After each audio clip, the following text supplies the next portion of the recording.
ஐஷு ஐஷு ஒரு ஹெல்ப் பண்றியா? இங்க இருந்து மெட்ரோ வந்து பக்கத்துலயே இருக்கு. நான் இப்ப அப்படியே யூட்டன் பண்ணி போயிருவேன். ஸ்ட்ரெயிட்டா வந்துட்டு உன்னை இறக்கி விட்டு போனேன்னு வச்சுக்கோயேன். எனக்கு 1 வே 1.5 கிலோமீட்டர் நான் சுத்தி வரணும். பிளஸ் வந்து நீங்க இருந்து 300 மீட்டர்ல வீடு வந்துரும். ரேபிட் ஏதாவது புக் பண்ணிக்கிறியா ப்ளீஸ்? நான் வேணா வெயிட் பண்றேன் அவங்க வர வரைக்கும் கூட.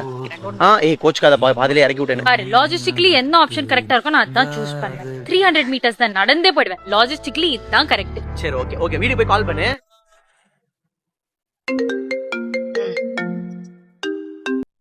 ஹலோ, காலையில இது சொல்லிருப்பேனா நான் வந்திருக்கவே மாட்டேன். ஏன் என்னாச்சு? இப்ப நீ எங்க இருக்க? நீ எங்க இருக்க? நீயும் அங்கதான் இருக்கேன்.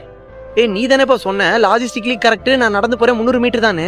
ஆமா, நம்ம பண்ணதான் லாஜிஸ்டிக்கலி கரெக்ட். ஆனா நீ இப்படி எனக்கு நடு வழியில விட்டுட்டு போவேன்னு சொல்லிருப்பேனா நான் வந்திருக்கவே மாட்டேனே.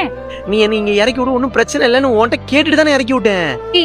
எனக்கு இதுல ஒண்ணுமே பிரச்சனை இல்ல. ஆனா நீ எனக்கு 300 மீட்டர்ஸ் நடக்க வச்சிருப்பேன்னு தெரிஞ்சிருக்கோனா நான் வந்திருக்கவே மாட்டேனே. ஐஷு எனக்கு வேர்வை ஊத்துது ஐஷு. இப்ப நீ எங்க இருக்க? நான் வந்து கூட்டு போன சொல்லு, நான் வரேன். இல்ல இல்ல இல்ல, நீ வந்துட்டு கூட்டிட்டு போக வேண்டாம். இப்ப கூட அதான் சொல்றேன், லாஜிஸ்டிக்கலி இது கரெக்ட் இல்ல. நீ இந்த லாஜிஸ்டிக்கலி கரெக்ட் மட்டும் சொல்லாத. நீ போன வை, வரேன். நீ எங்க நிக்கிறியோ அங்கேயே நில்லு, வரேன். வரேன் வெய்.